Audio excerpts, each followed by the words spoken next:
اعوذ باللہ من الشیطان الرجیم، بسم اللہ الرحمن الرحیم۔ درود ابراہیم ہم نے مکمل کر لیا۔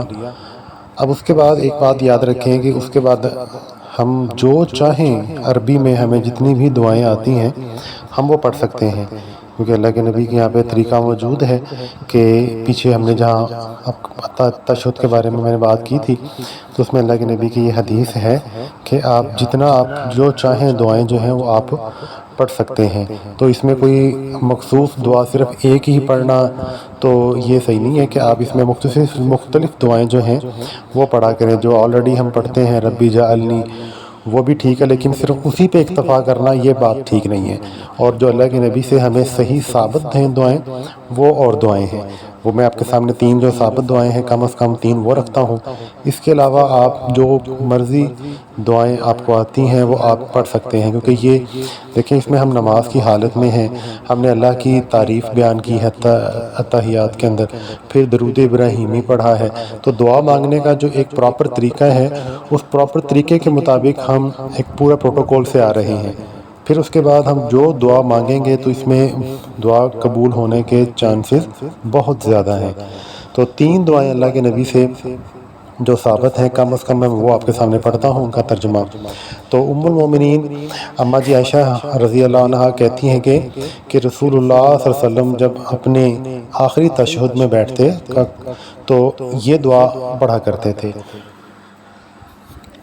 وہ دعا کیا ہے کہ اللہم انی اعوذ بک من عذاب القبر واعوذ بک من فتنۃ المسیح الدجال واعوذ بک من فتنۃ المحیا والممات اللہم انی اعوذ بک من المأثم والمغرم۔ ایک دعا اللہ کے نبی سے یہ ثابت ہے، صحیح بخاری کی یہ روایت ہے اس کے اندر یہ موجود ہے۔ اس میں کیا ہم اللہ تبارک و تعالیٰ سے مانگ رہے ہیں؟ ہم اللہ سے کہتے ہیں اللہم انی، اے اللہ میں تیری پناہ میں آتا ہوں من عذاب القبر، عذاب قبر سے، ہم عذاب قبر سے بچنے کی اللہ سے دعا مانگ رہے ہیں۔ وَأَعُوذُ بِكَ مِن فِتْنَةِ الْمَسِيحِ الدَّجَّالِ، اور ہم دجال کے فتنے سے اللہ سے پناہ مانگ رہے ہیں کہ اللہ کی پناہ میں آنا چاہتے ہیں دجالوں کے۔ دجال کا فتنہ بہت بہت بہت بڑا فتنہ ہے، اللہ کے نبی نے اس فتنے سے بچنے کی بہت زیادہ تلقین فرمائی ہے۔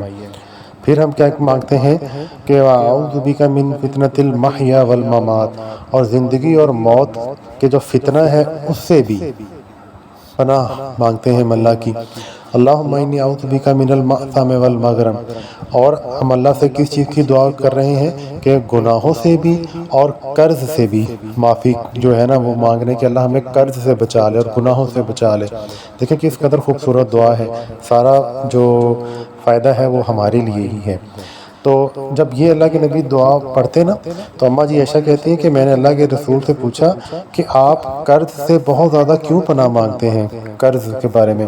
تو اللہ کے نبی نے فرمایا کہ جب آدمی قرض لیتا ہے یا قرض دار ہو جاتا ہے نا پھر وہ جھوٹ بولتا ہے، پھر وہ وعدہ خلافی بھی کرتا ہے، اور اس چیز کا عملی ثبوت ہم اپنے معاشرے میں بہت زیادہ دیکھتے ہیں۔ اور قرض جو ہے یہ انسان کو معاف بھی نہیں ہے، شہید کو بھی معاف نہیں ہے، جب تک وہ قرض کی ادائیگی نہیں ہوگی اس کے لیے اگلی منزلیں جو ہیں وہ آسان نہیں ہوتی ہیں۔ تو اس لیے قرض کے معاملے میں اللہ کے نبی نے بھی ہمیں بہت زیادہ تنبیہ کی ہے کہ اس سے آپ نے بچنا ہے، اور اس کی ہم دعا نماز میں مانگتے ہیں۔ پھر ایک اور دعا جو ہے اللہ کے نبی سے ثابت ہے، ابو بکر صدیق رضی اللہ تعالیٰ عنہ روایت کرتے ہیں کہ میں نے کہا کہ یا رسول اللہ صلی اللہ علیہ وسلم نماز میں مانگنے کے لیے مجھے کوئی دعا تو سکھا دیجئے جو میں اتحیات درود کے بعد پڑھوں۔ تو آپ نے فرمایا کہ آپ یہ دعا پڑھا کریں اللہم انی ظلمت نفسی ظلما کثیرا ولا یغفر الذنوب الا انت فاغفر لی مغفرۃ من عندک وارحمنی انک انت الغفور الرحیم۔ یہ دعا اللہ کے نبی نے ابوبکر صدیق کو سکھائی ہے۔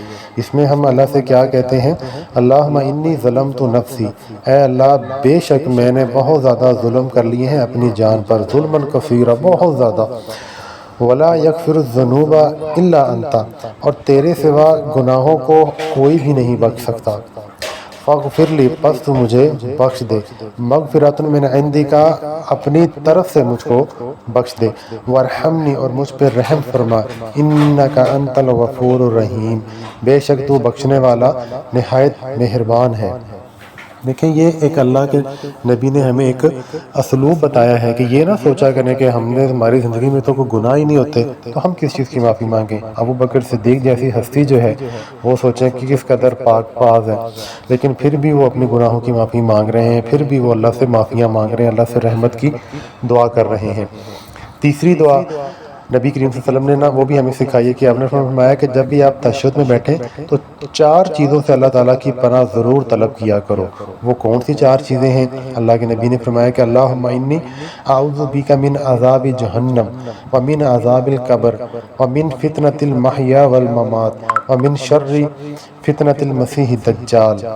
تو اس میں سے 3 چیزیں ہم پہلے بھی ہم نے پڑھی ہیں، وہی ہیں۔ ایک اس میں ہے کہ اللہ میں جہنم اور من عذاب القبر اور قبر کے عذاب سے پناہ مانگتا ہوں، اور وہی ومن فتنۃ المحیا والممات، اور زندگی اور موت کا جو فتنہ ہے اس وقت، کیونکہ زندگی اور موت ایک ایسا فتنہ ہے کہ انسان کے ایمان جو ہے یہاں پہ بہت زیادہ ڈول جاتا ہے۔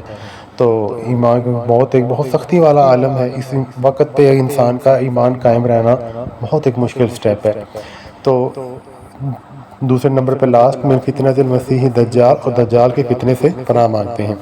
یہ 3 دعائیں، اور بھی بہت سی دعائیں ہیں جو اللہ کے نبی سے ثابت ہیں، لیکن یہ 3 دعائیں کم از کم جو ہیں آپ سب کو یاد ہونی چاہیے، اس کو ہم پڑھا کریں۔